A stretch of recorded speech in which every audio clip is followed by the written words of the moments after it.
The average purchase decision takes just 5 seconds, and those split-second decisions added up could impact your future for years. So today, I'm sharing 10 micro habits to help you become more mindful about every dollar you spend. Create more than you consume. In a study, researchers handed people markers, paper, and clay and let them create whatever they wanted for 45 minutes. No instructions, no pressure, just art time, as if they were in elementary school again. But the result was quite interesting. The participants' cortisol levels dropped 75%, meaning they were measurably less stressed after creating. But why does this matter for our wallet? Well, it's because studies show that stress or high cortisol levels will increase your impulsive behavior, especially with your money. As cortisol levels spike, your brain craves quick relief, and shopping can hit that dopamine button really fast. So this micro habit is all about replacing some of your consumption habits, especially with social media consumption. I know a lot of us have been stuck doom scrolling for hours, but what if we just replace 15 minutes of that time with some journaling, maybe messing around with the old guitar, or attempting painting? You guys know better than me, so let me know in the comments what you guys would enjoy or might want to start creating, because I know you have talents out there and it's time to start using them. The 24-hour rule.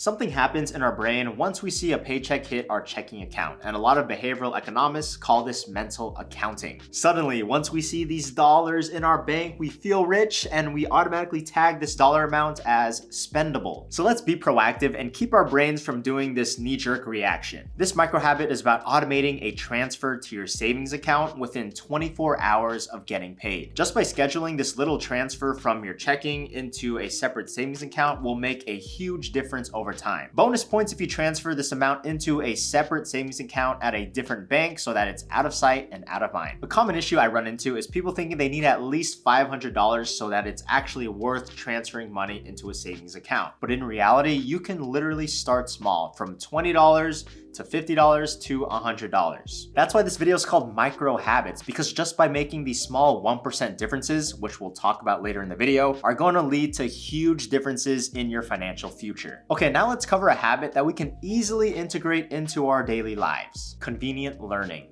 It's 2025, and gaining financial education doesn't have to look like you sitting in a traditional classroom. We have so many finance podcasts, books, and of course YouTube videos like this one that can help you expand your financial literacy. You could be a finance super nerd and watch a 1-hour video about savings accounts on your TV, or you could do things conveniently and absorb more knowledge as you're just going about your daily tasks. For me, I've been able to find a way to integrate my financial learning into a habit that I do twice a week. And I'll be honest with you guys, this is a personal goal of mine. I feel like I need to work on my cardio, so I've been trying to go on runs twice a week. And in that time, instead of just listening to music, I'll put on a new personal finance book that I find interesting. So for me, as I'm running and working on this other goal, I'm also naturally learning and expanding my financial knowledge. And this could look different for you. Maybe it's while you're doing your dishes. You can turn on a finance YouTube video on your phone, or on your commute to work, maybe you can put on a fun finance podcast. Let me know in the comments, what are you listening to or watching to expand your finance knowledge, because we want all the recs for our community. No vulnerable shopping.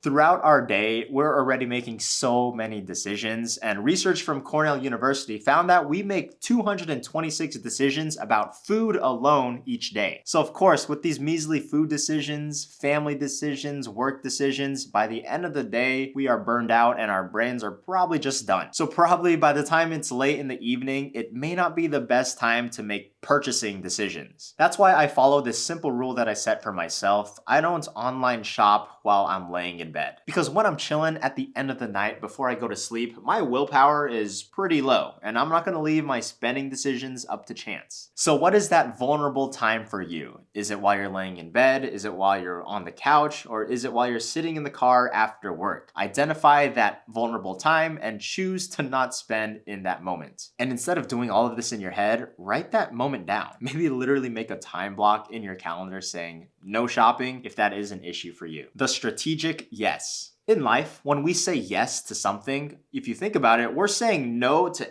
everything else we could have possibly been doing. For example, if you said yes to watching this video, you are saying no to the millions and billions of other videos you could have chosen to watch. So while we're here, I just want to say thank you for watching this video, and if you've gotten any value out of this so far, consider subscribing for more videos like this. But anyway, the reason I mention this is because when you realize that a yes means you're saying no to everything else in life, then that'll make you reevaluate the random yeses you say to random purchases. If I'm saying yes to this trendy water bottle that costs $60, I am saying no to the future dates I could have taken my wife on. Or I'm saying no to the savings goal that I could have contributed $60 towards. So looking back in your own life, are there yeses that you're giving out to random things that you could be giving out to the things that actually bring value to your life?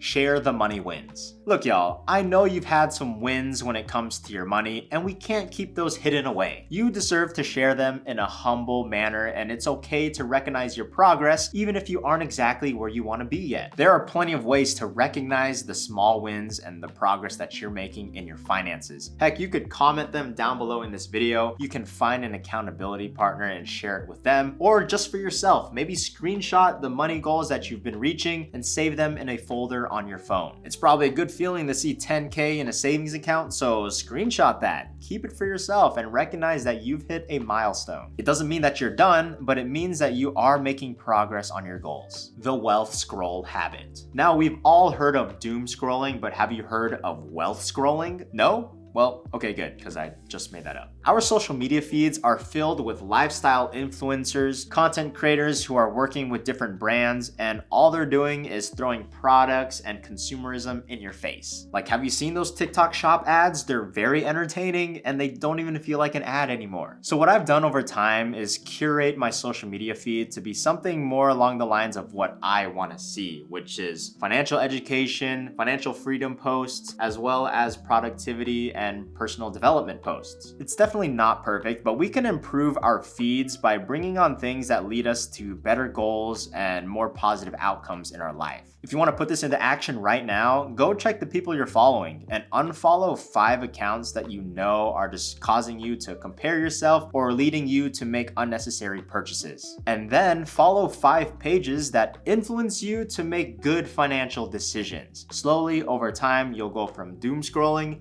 to wealth scrolling. And by the way, you could improve your YouTube feed by subscribing to the channel. The 1% rule. One of my favorite books is Atomic Habits. It's actually sitting on that bookshelf right now. But one principle they cover all the time is how 1% daily improvements will compound to 37 times better results in 1 year. So the underlying idea behind the 1% rule is to just start ridiculously small with whatever goal or outcome you're trying to work towards. For example, in the world of your personal finances, you might have an overarching goal of tracking all of your expenses and sticking to a budget every single month. Trying to do and achieve all of that starting with day one can be really tough for most people, so it helps to just start with making a 1% difference between then and now. For example, if you want to start tracking all of your expenses, maybe for this next month, just track one thing. Maybe it's dining out. My wife and I had a goal similar to this, where we wanted to stop dining out as much in order to save, and the only way we could start doing this is by making a small difference at the beginning. Our 1% change was just to track how much we're dining out for the next month. It was one thing that we could easily focus on, but we knew would actually help us reach our goal in the long run. The Future You Letter. Behavioral scientists found that people who write to their future self make better financial decisions in the present on average. It's called temporal self-continuity. And I know this one sounds very wordy, but it basically means you're making tomorrow's you feel real today. I remember in 2020, when we were all stuck at home, I took some time to write down a detailed vision of where I wanted to be in 5 years. I wrote down the kind of place I wanted to be living in, the kind of income I wanted to be earning, and even down to the details of what the place was gonna smell like. But doing that just gave me a crystal clear idea of what actions I needed to take to lead to that life that I've designed. And looking back now at what I've written down, I've probably achieved about 85% of what I pictured, which is pretty crazy. So make sure to evaluate for yourself. Where do you want to be in the next 6 months, the next year? Heck, maybe just by the end of this month. This isn't some law of attraction gimmick that I'm trying to share with you, but this is something that you can do to help you get crystal clear on what things you need to do today so that you can reach those goals that you set out for yourself. The pause protocol. A 10-second pause before purchasing something could reduce your impulse spending by a lot. But here's the key, you need a specific action during that 10-second pause. So here's the protocol if you want to implement this micro habit. Before you buy anything non-essential, take 10 deep breaths. Count them out. This isn't just a delay, but deep breathing actually lowers your cortisol and activates your prefrontal cortex, which is the brain's decision-making center. And if you still want this thing after your breathing exercise and your slight pause, then consider the 72-hour rule after that, which you can watch in another video on this channel. So subscribe for more of those. Even implementing just 1 or 2 of these micro habits could transform your relationship with money. And if you found these psychology-based micro habits helpful, hit that subscribe button for more practical tips that bring mindfulness to your finances. And guys, one last thing, there are marketing traps out there in the world that are trying to steer you away from your financial progress. So watch this video so that you could avoid all these marketing traps and stay on the path. See you guys there.